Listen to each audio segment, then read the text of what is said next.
Mark Lee, welcome to Tasty Humans, here powered by Watson in Media One Hotel, Dubai's best business, lifestyle and entertainment property. Thank you very much, Sam. Pleasure to be here. I'm glad we're doing this. I'm scared because you are my boss. So I think we are filming my appraisal. Indeed. End of year appraisal. It's coming to that time of year. I thought you were about to say it's coming to an end. Not yet. So Media One Hotel is an incredible business model. It's offices, it's F&B, it's a hotel. It's been here for a long time, but I think the first place to start is, are Liverpool going to win the league? I certainly hope so. I have a little bit of money on it. So I have a vested interest that they do win the league from a financial perspective, but from a passionate perspective, I am a long-lasting Liverpool fan for many years, many decades, and we're playing pretty well. We're currently top of the league, top of the Champions League. It can only go one way. Down. Indeed. Because I had Kieran, our friend Kieran Lindsay, on here. He was one of the first. And this was recorded before the last season finished. I asked him if Arsenal were going to win the league. He said yes, and they didn't. So I'm hoping I've put, as a Chelsea fan, I'm hoping I'll put the same curse on this. You don't want City to win again, surely. Come on. No. Liverpool over City. Liverpool or City? Oh, do you know what it is? This is going to hurt me a lot. City, no. It's more the question, because it's more, would it be Liverpool or Arsenal? You don't want another London club to win, surely. Arsenal are the enemy. Yeah. You know what I mean? I'm going to have to say Liverpool, yeah. Good. Your job's safe. Excellent. There we go. Every cloud. Do you know what I mean? Every cloud. So, okay. So as with the way that Tasty Humans is structured, you know, do a lovely introduction, but we go back to the beginning. You know what I mean? So as one of, and genuinely so, one of the most respected hoteliers in the region, like, where did it start for you, and where did you start in hospitality? A long time ago now, washing dishes, the best way to start in hospitality. I was 15 years old.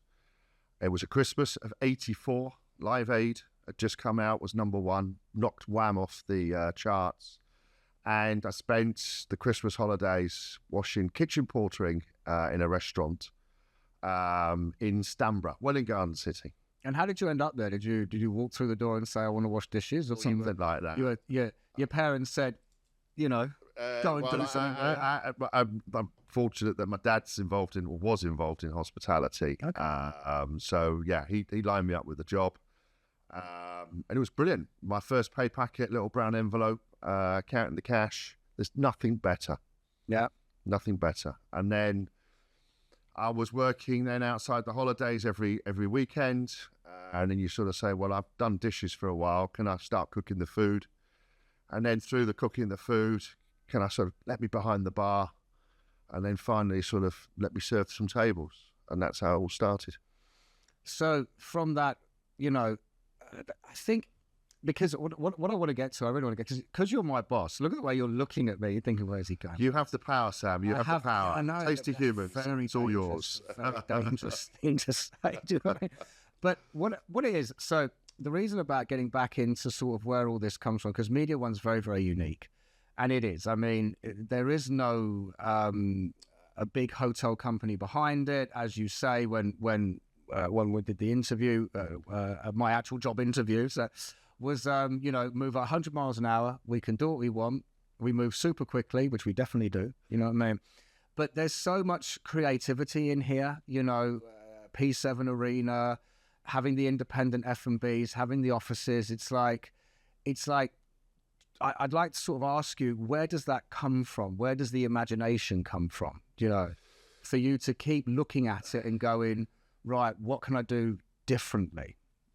Well, I've always run the business as if it was my own. And I love the independent nature of, or the autonomy of being able to run the business. It's one of the reasons why I've been here for so long. I started off in Dubai 24 years ago, came over, did some consultancy work, went into work with the guys at Wafi, and was fortunate there as well that was some running, apart from Planet Hollywood, But there was Seville's, there was a great cocktail lounge called Ginseng, and a nightclub called Planetarium, and always been given sort of the scope and the autonomy to go out there and with the mindset it's your own business. And if it's your own business, you come up with some crazy ideas. I think it's important when you have the creativity that they are true to the brand. And then getting the culture and that mentality, that dare to fail sort of attitude, not only with me, but with the team, and that needs to resonate down throughout the team, because Media One is certainly a lot more than me, and it wouldn't be successful without the team. So when you joined, it had been open for 2 years. Yeah. Is that correct? Was it, did you come into an idea where they wanted you to push boundaries and take risks? Because there's a lot of the history of Media One, the reason I like it so much, there's been a lot of innuendo being used. There's been a lot of double entendres, as they say, and I won't give examples because we're on a recorded, we're on air, you know what I mean? But so I was involved in a venue called Barbary that was over in Tecom, which was a very, very exciting project because it was really trying to push boundaries. And in order to do that, you have to take personal risk, because, you know, everything can be at stake if you get that wrong. And sort of, what were you under a direction to do it? Did you think of it by yourself? Did you, you know, like where did that element of going, right, okay, we're really going to find out where the line is drawn? Well, it wasn't a remit. I've always had pushing boundaries. Don't ask for permission, just say sorry. And I've been slapped a few times, but hey ho, such is life. The creativity of the team, I think P7 Arena, when we first did the event, it was Tiger Translate back in 2013. Who was working with me at the time? Luke James, who's now back in Dubai for the umpteenth time. Mm-hmm. Maybe you get him on your podcast as well and ask him how many times he's been backwards and forwards. But I think he came and sort of said, listen, I've spoken to the guys at Tiger Beer. We want to turn the car park into sort of a bit of a party zone, a festival, create a festival. And Tiger Translate, they do a big Tiger Translate event annually. And that year, 2013, I think it was, or 2014, we were chosen, Dubai was chosen, and Media One was chosen to host it. And that's always, I think it started from there. But I think it was ingrained a little bit with Media One before I arrived. I think they were doing a pretty crazy brunch on the 8th floor. Back in the day, a wonderful lady who's now back in the UK called Sally headed up marketing communications. She again had that sort of, if I said, a wicked sense of humour, wicked in all the right ways. And that's the way that we try and portray ourselves and in the business. So we want to push boundaries. We don't want to be disrespectful or offend, but we want that sort of that sort of moment, that penny drop moment. Hey, that was good, or that was clever. We try and do that in our communications at all different levels. Has there ever been anything where you did go too far? Would you care? You can say no, because we haven't had a pre-conversation about this. But would you care to share, like, an example of when you did get slapped? When? What did I do? No, I don't think it was. Well, we did. We put in the lobby a few years ago for a couple of years upside down Christmas trees. Okay. And I think we had the religious brigade in, and they said that's not the done thing. Okay. And then we had Santa. It was 2013, 2014. Santa in handcuffs, reading a copy of 50 Shades of Grey, and I think a mother came in and said, "If my son sees this, you're going to dash his hopes." And I think we sort of said, "Well, we're an adult-friendly destination. Little Johnny shouldn't be in here," in a very nice way. Because they find out, yes, of course, that yes, Santa exists, possibly exists in a different form. It exists, but he got into trouble that night. Yes, so indeed. basically, okay, cool. So how do you evaluate risk? I think, and I think it's a great question, because it's how do you know sort of what to go with, what not to go with. Do you know what I mean? Like, and across this entire business, because it would take too long for me to try to explain on a podcast all the different things we get involved in. But what do you look at, to go after, to chuck on all of us to work us into the ground? Well, evaluating, got that one out, didn't you?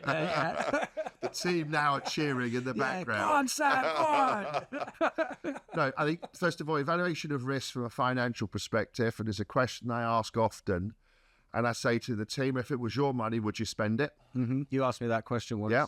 I said no, and then we didn't do that. Yeah, there we go. Funny enough, I was all for it until you asked me that question. I think in terms of another aspect of risk is, and I mentioned earlier, is it aligned with the brand? Is it within our sort of culture and DNA? And we have obviously the brand of Media One, but each of our venues has a brand and an identity. And it must align with that and that bigger picture. We mustn't be, as I said, we mustn't be offensive, disrespectful in any way. But we can certainly push the boundaries.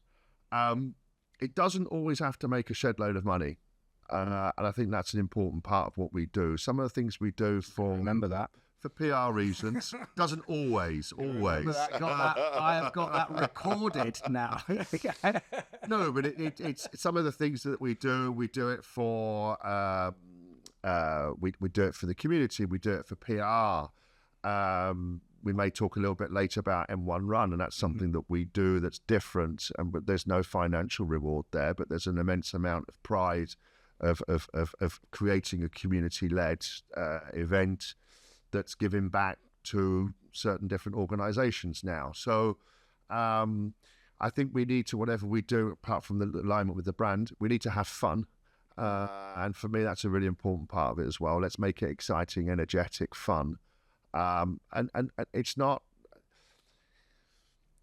rocket science. Yeah. And we got it. And running hospitality, you don't need a university degree, because I certainly don't have one. And it's just a lot of common sense, seeing the world through the eyes of others. In this case, the guest, and what do we think would work, and just go with it. We're very fortunate that we don't have the big brother sort of looking down over us saying, don't do this and don't do that. And that's fortunate from the hotel management company. It's fortunate from the owning company, and they let us get on and run the business. And I think that autonomy is really, really important.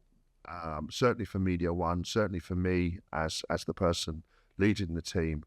But I think certainly for the continued success of the business as an independent destination property within a very, very competitive hospitality market.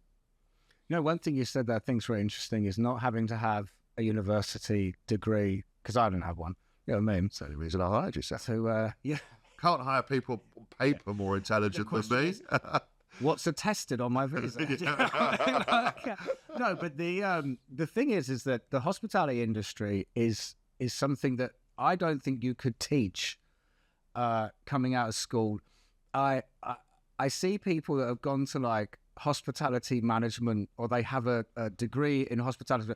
I've never really asked, what do people get taught? Because I think it's an experience-based job. Very much so. Very much so. I think that you can't, when you're on the front line as a waiter or a bartender, and you are, the industry term is in the weeds, do you know what I mean? Where you've got that, as I think there's nothing worse as a waiter. You have this moment where all your customers are looking at you, the kitchen's gone down, ticket times are, everyone that's going to know what I'm talking about, a hospitality basis watching this, you're in control of nothing, and you're the one they're looking at.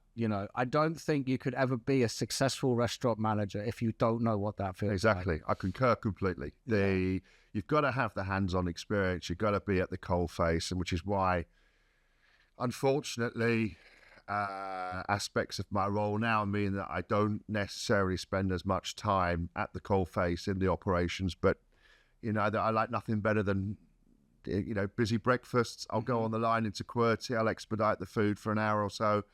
I was in another venue the other day, and I went behind the bar, and made some drinks, and you never lose that. I was talking to a friend of mine who I had lunch with today, and we were talking about sort of the future and moving on, and he said, I said, what about a regional role? And he said, no, I don't want operations, and I'm exactly the same.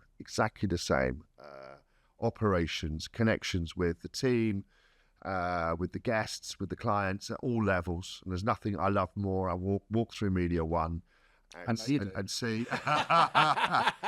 but you're constantly seeing people who you know and how you're doing and how you're getting on. It's a brilliant part of the business.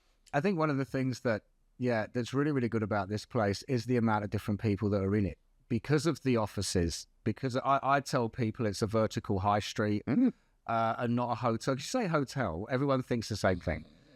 Yeah, exactly. And it's not. It has a hotel in it. You know, I mean, the building itself and in the basements and back of house is enormous. I think Lokesh, the old accountant, once said there's something like 65 storerooms. Or maybe more. I think he said it's maybe being a bit generous there. It's a real maze down in the dungeons. And I think did you get lost? I definitely opened a door. I'd been here, when did it? A couple of months ago. I'd been here almost a year and a half, and I opened the door. I was like, oh, I had no idea this was here. It was like Rest Affair. You know what I mean? It was full of OS&E, and I was just like... Oh, that was Vijesh's Aladdin's Cave. Yeah, I couldn't believe it. Because the office tower... Okay, so the office tower side of this business is a completely different business model to run. Were the offices already... Was that part of the original idea? Because it's also about who built it and what their concept was. You know, I've never actually, maybe I should have researched this actually working here, but I haven't. So Media One was always set up to be mixed use. There was always the office element. In actual fact, the offices opened before the hotel did. Mm-hmm. When I joined, it was very much a separate business. We used to have a South African guy running the leasing, Barry, Baza, as I used to call him. And he was poor guy was in a room with no windows, and he was sort of shut out from society and working independently on his own. And I said, come and join us on the mezzanine level and be part of the team. And so it wasn't part of my initial remit to run the office tower. I just sort of took it over and worked very closely with Barry and made it an integral part of our business, because 600 people, it wasn't that many back in the day, but certainly several hundred people coming to work need to eat, need to drink before, during and after work. They have requirements for hotel rooms, they have requirements for meeting rooms. It's a huge business opportunity, and to incorporate the office tower as part of our overall team as it is now was an important part of the business. And then to really sort of look at the F&B offering and how do we become a destination with the offering, with the variety of the offering, and that's been achieved by operating our own venues, but also then leasing out some space and getting some independent operators in. So Media One, like as you're alluding to, back in, I'd say 16, 17, it was quite a wild sort of on 42, Q43, stuff like that. What was that like at that moment, you know, when the Aggies opened, and sort of how was that to be in control of? Because this was... Brilliant. Fantastic. No, it's like, how do you sort of go about assessing and choosing the F&B partners and stuff like this? It needs to fit into the overall jigsaw puzzle. So I don't want a direct clash of venues, either with external or internal concepts. There will be a crossover, there will be an overlap, complement each other. I look at the business, I look at the businesses that they run, and look at the people. Do I want to work with them? As opposed to a concept that may give more money, but in the long run, I don't necessarily see it being as successful or have that viable, that bond in place. So I guess the first venue was Q43 with Paul at Solutions Leisure. And, you know, an immediate good feel vibe, and Paul was very brave at the time, and put a lot of money into the place at the 43rd floor. And I think Q43 was initially, I think Media One was initially great for Q43, and I think Q43 did great things for Media One. Following on from that, we were then sort of exploring shell and core spaces and seeing what we could do with empty space that wasn't leased out for offices or leased out for F&B. The 9th floor, we did an escape party with Tim and Greg from Think Middle East. And then we ran it as a World Cup fan zone in 2014. And terrible World Cup for England. Yeah, it wasn't good. I think it's the German. It's even made me go, was there one in 2014? I was like, oh, I don't think we did very well. Brazil, wasn't it? Yeah. I think that's when Germany beat Brazil. Germany beat Brazil 7-1. 7-1. And I had at the time a guy called Felix who was running hotel operations. Felix is a German who's doing very well now in Europe. But we set up the fan zone on the 9th floor, and he was delighted, obviously, because Germany did so well. But as a result of that, we're then able to lease that space out. So we're now full. It's a nice position to be. So the Miyagi's floor was a fan zone? It was a fan zone. Okay. We did a couple of pop-up events, sort of escape room events with Tim and Greg from Think Middle East. Mm-hmm. We then used it as the fan zone for the 2014 World Cup. Then it went to two concepts called Crab Tavern and Burrito. And then it went to Miyagi's, I can't remember when now, 16, 17. I think it was somewhere around there. I remember when it opened. It was one of these explosive moments in the Dubai F&B landscape where this crazy, colourful Asian place has opened with dwarfs and midgets running around. Small people. Sorry, I don't know what the correct term is. Small people. It's okay. Yeah, we're all waiting for the cancellation moment of me, do you know what I mean, with my nature of expression. So. No, but that really epitomised Media One as in terms of, after Q43, what was the next? Miyagi's really hit the nail on the head with that, which is a little bit noisier than I hoped they were going to be. But anyway, we're not a quiet venue, a destination, as you know. So, but no, Miyagi's was a great fit. One thing, funny enough, when you say we're not a quiet destination, the one thing that I have always respected working here is the ability and the encouragement to make noise, not just on a volume sense, but in what we're saying, how we're saying it, colors, graphics, and how I would say business is always very difficult. Sometimes you're up, sometimes you're down. The hotel industry in Dubai is extremely challenging. How difficult is it to remain on brand? And I ask this because I've come to you sometimes, with ideas, and you've just gone, no, that's not the target market. And I'm like, yeah, but we could get X amount of money through the door. And you're like, no, that's not what we do here. We'll turn it away. And I think, revenue, you know what I mean? And so how stubborn do you have to be in a kind of confidence way to just go, no, even if I have to explain it? It's like... Listen, it's protecting the long-term brand equity of what we are, and whether it's through an F&B venue, whether it's through Media One as a whole. If we started doing children's parties at Media One with balloons and a clown in the lobby, we'd soon ruin everything that we've managed to achieve over the years. We are an adult-friendly destination. We will always remain that. So, bigger picture, how do we keep that consistent message going out? And we just must be careful that we don't succumb to taking quick wins at the expense of the reputation of what we do, whether it's, as I said, as an F&B venue, whether it's within the industry. And really important for me is that consistency in delivery and what people expect when they come to Media One. And you've always had a lot of support from above with this as well, haven't you? I think you've mentioned to me a couple of times that Roya have always backed you. They've been ever so good. They've let me get, but they let me get on and run the business. There's obviously a pressure to deliver the results, because if I want the autonomy to run the business, which I do, we've got to continue to keep on delivering on the results.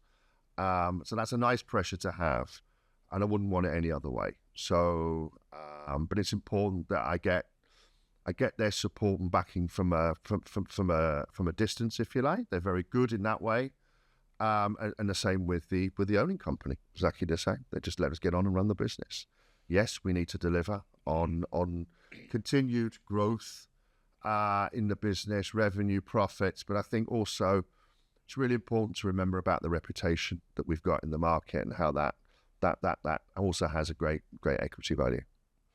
Because again, in an industry that I think doesn't promote a hell of a lot of loyalty. I looked at your LinkedIn before this podcast. You've been stalking me.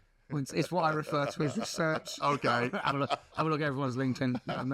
I did do a podcast where they weren't on LinkedIn, and I was like, damn. What am I going to do now? You know what I mean? But and she knows who she is. You know what I mean? She's actually listening right now. But but the thing is that I think on your LinkedIn you've got 4 jobs. I think it's 4. Is it that many? I think it's 4, and it's like 13 years, 7 years. Oh, the career, yes. Your career, and it's. I on the other hand have been very opposite. You know what I mean? I think you could look at my CV, and I thought I was getting a lot of experience from different sectors before I sort of had a big self knock on the head. And it was like, you do realize you're jumping around a lot type thing. And sort of, how do you view loyalty? You must see. Very important for me. Very, very important. And it works both ways at all different levels. For me to be in a job for as long as I've been in, I need that autonomy to run the business. I'm not a yes man. I don't like the sort of the instruction booklet and go to page 32 and do this. And you're definitely not a yes man. No. But I couldn't resist. Again, you're taking full advantage. You have the power. You're only on the podcast, but it's I'm in pot wash. P45. Yeah, I'm in pot wash. No, loyalty for me is incredibly important at all levels. Loyalty, trust, an ethical way of running business, all very, very high up in my sort of value chain, and over everything else. So it's not, we talked just previously, it's not business at all costs, because what's the long term damage to the business? So I am a loyal. I like change in the workplace. I'm not necessarily, as you've researched, changing jobs every 2, 3, 4 years. So but I have my role within my time, certainly at Media One, if you like, has evolved. Started off running the hotel with some F&B, and then it got involved with the office tower, and then more F&B, and then the other part of it is we are working in the most dynamic hospitality market in the world at the moment, and what a great pleasure that is. It's really exciting, keeps you on your toes, keeps that energy flow going, and we've got to be at the top of our game every single day. And it's my role as leader of the team at Media One to make sure that everybody does that, but with me first and foremost from leading from the front. So do you think that it's the business model of Media One that's not allowing you to get bored?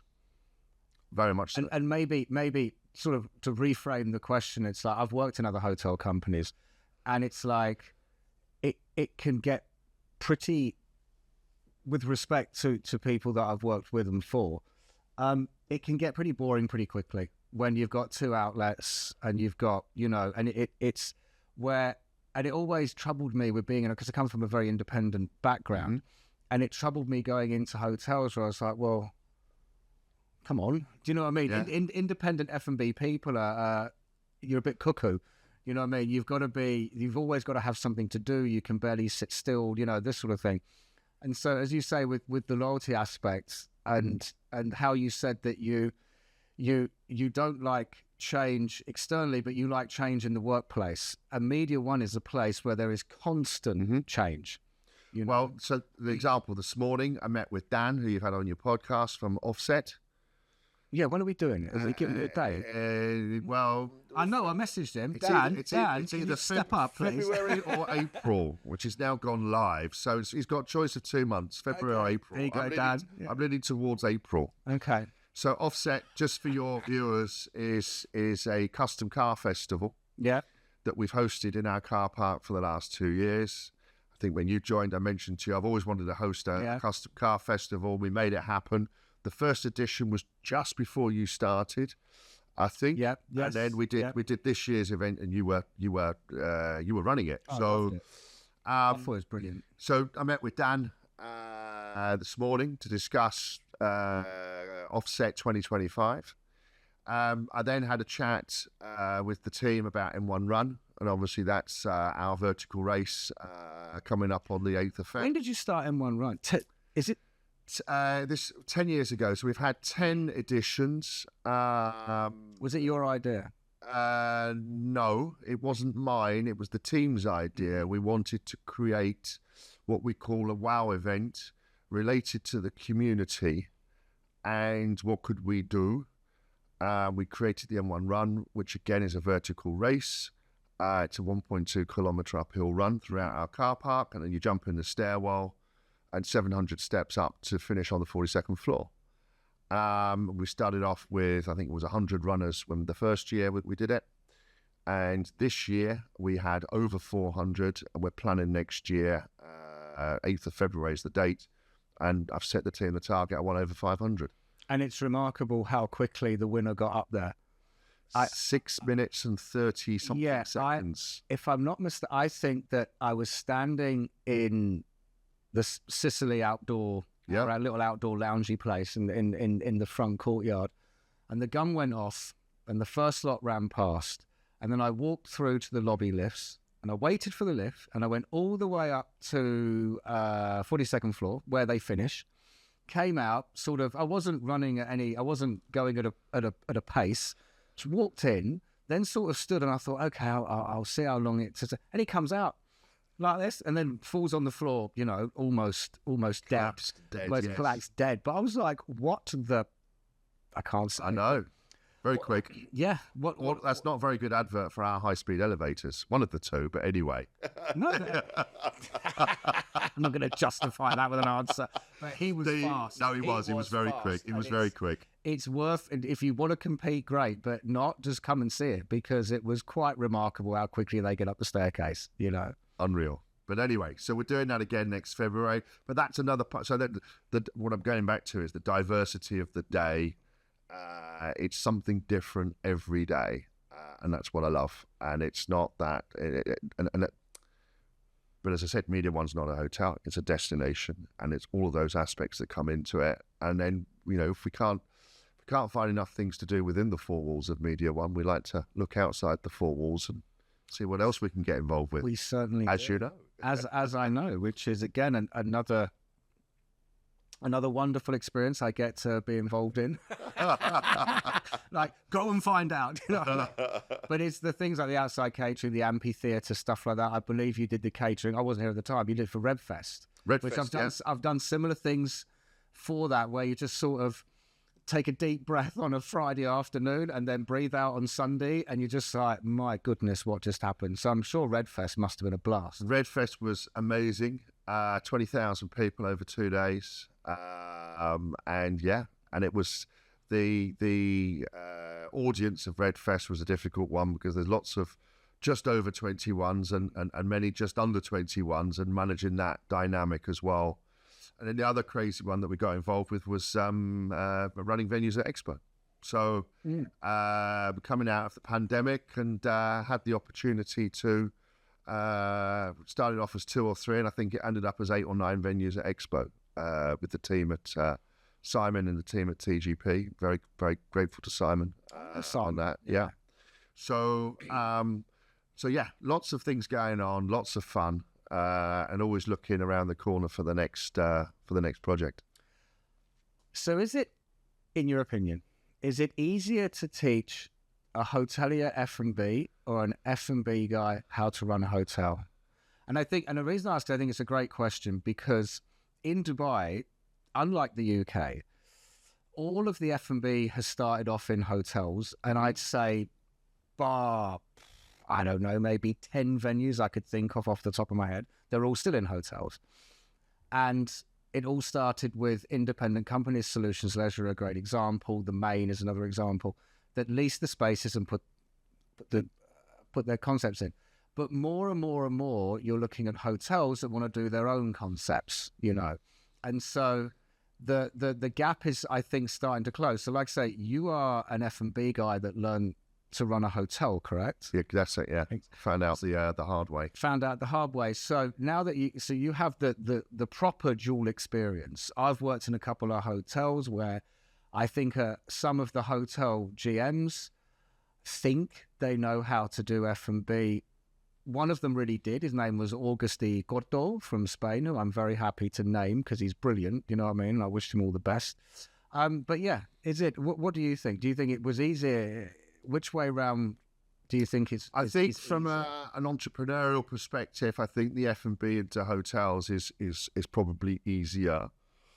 There are obviously exceptions. One of them is Lucas, who used to work at Media One. Lucas came in as an angelic sort of hotel operations front office guy.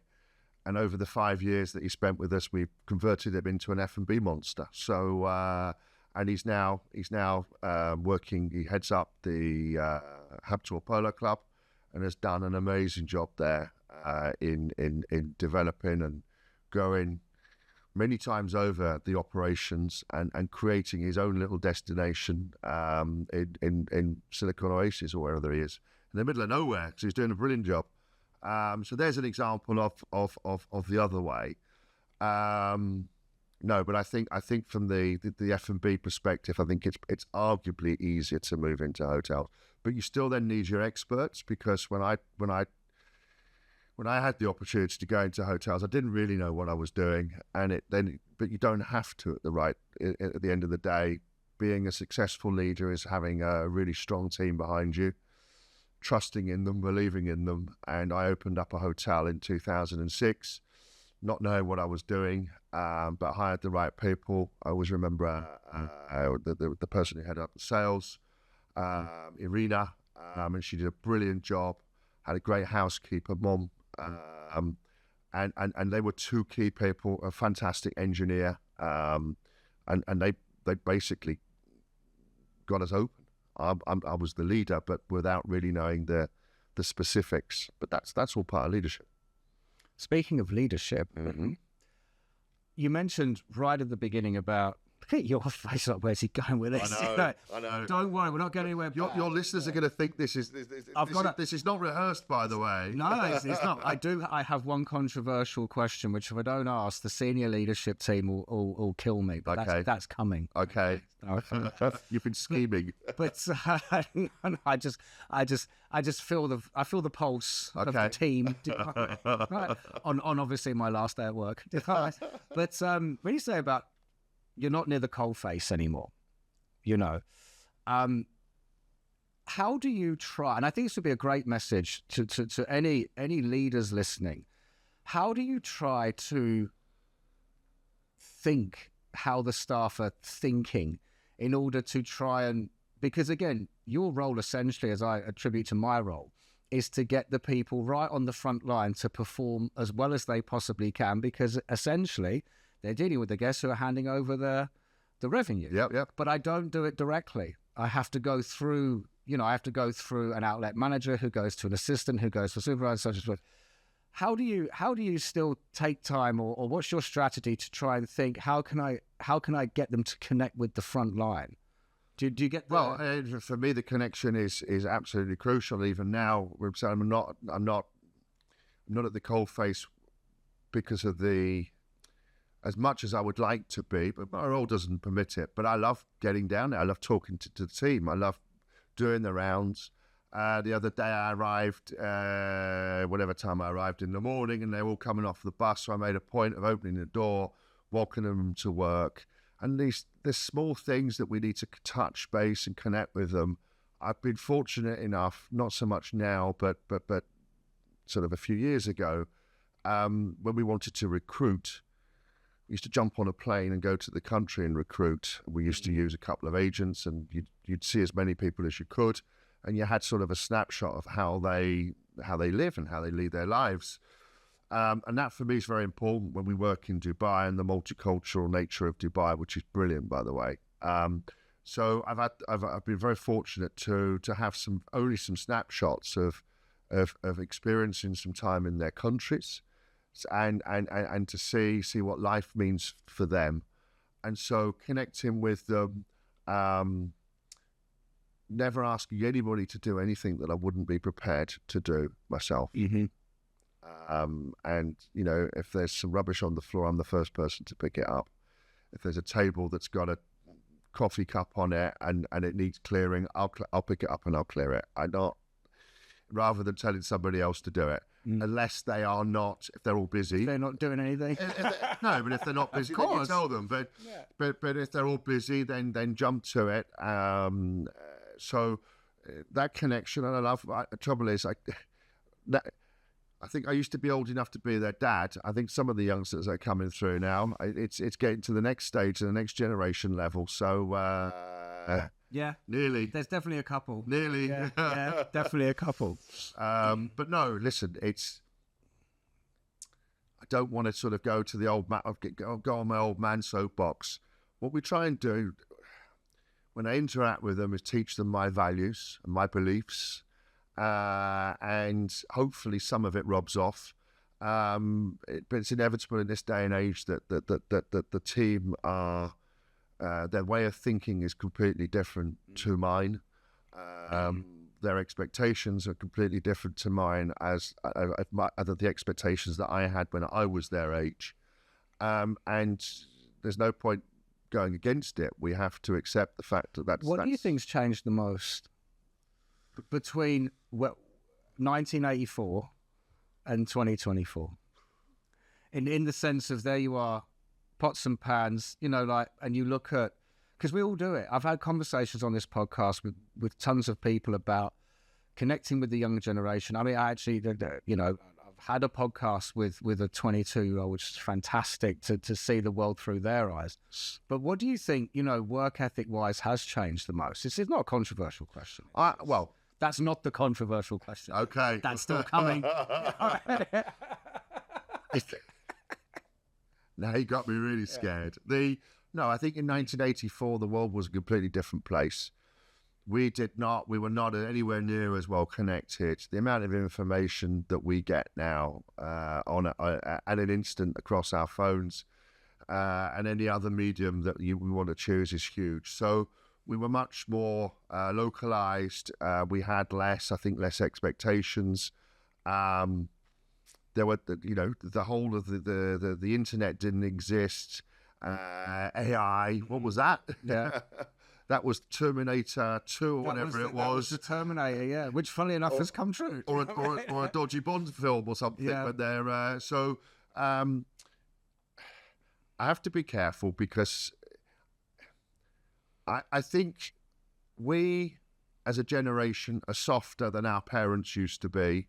Yeah, definitely. Yeah. And in turn, I think that means that the next generation down are having it a little bit easier than perhaps we had it. Mm-hmm. And we had a conversation, I think it was a couple of days ago. I think perhaps was it Generation Z? What are we on now? Well, Gen Z is now 22 years old. It's Gen Alpha are coming next. Okay. Well, I'm sure that Gen Z or Z or whatever, our Alpha, will be saying the same thing in 20 or 30 years' time. And how tough they had it, and how lucky that whatever the next generation is. So I'm very pleased that I lived my sort of teenage years in the time that I lived it. I was very fortunate to experience loads of great and different things. I I think the world has changed. I think arguably we're too protective now, and we used to get up to some crazy things. And look at us, we're still here, we're still alive. Just about. We're still talking on Tasty Humans podcast. So there can't be that For the bad. last time. Oh, yeah. Well, it depends on what your controversial questions like. No, okay. So sort of to wrap up, you know what the thing is? It's this, which is, they say patience is a virtue. No, you know what the thing is? I think that because what I try to do with this podcast is to try to unearth the person behind what's the right word? The achievements. Mm-hmm. You know what I mean? Now, I'm just going to say it. Go on. You're a very impatient person, right? And you are, and the rest of the team have gone, yeah. You know what I mean? No, you are. But the thing is that, and obviously, I like the word driven. No, driven. No. Well, you use impatience, right? No. But no, I'm not trying to. This is not a Character assassination. It's not a character. Not for a second. I can't reveal numbers, of course, but Media One is very successful. Do you know what I mean? And it has been for a very long time. And it's actually a compliment. It's a compliment because it's where. How does that?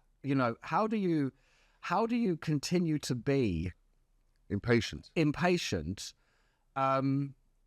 When I don't know how to phrase it. Like it's like your management style is quite an impatient one. What's the deadline? We say Thursday, you go Monday. Do you know what I mean? And we're all like, and then, but then some deadlines are hit, some deadlines are not. Do you know what I mean? I think that's in every business. Yeah, of course. Of course it is. But is that a style that you have developed in order to drive and push, or is it something that's always been in you? I think that's the way I'd like to ask it. Okay. No. Because I think it's a great message, because it's not a bad thing because of the success of the business, and businesses fail. And I've worked in companies where revenues don't come through the door, and it's a real struggle. And we have a luxury here. I don't know if anyone else in Media One gets it. We have a luxury because our challenge is, I don't want to be too revealing, but it's how much money are we going to make? Instead of are we going to end in black or red? And I've worked with a lot of red, and it's really, really horrible. So we don't have that here. We have keep going, make it bigger, build it. So this all comes from someone who's been there for 13 years. You know what I mean? So the impatience obviously equals the result. And that's what I'm trying to say. So is it always been there, or did you suddenly start to think, right, I need to be a real... Okay, so no. Do you get the point? No, I do. I do. Yeah, it's really, really asked with respect. I shall attempt to explain the method behind the madness. Thank you. I'm so fired. No, you're all right. You're all right. The leadership journey, and I typically, I think, went through the phase of everybody did. And the first step to leadership was, if you want something doing well, do it yourself, which is not the right way. To be a successful leader, you have to lead through your teams. But you can't, if you delegate out, you must follow through and follow up. I have to be conscious that it's not to micromanage, because if I was micromanaging, I'd be telling people what to do. But to manage to make sure that we execute in a timely fashion is my remit, to maintain the high energy pace. And I think I'm fairly transparent in the interview process, because I did say that we move at 100 miles an hour. Yeah, it's almost your catchphrase. You know I mean? So yeah, we do. I do try and it's correct. Absorb every opportunity to experience lots of different things, and don't be scared to make mistakes. There we go. Mark Lee, thank you very much. It's been a pleasure.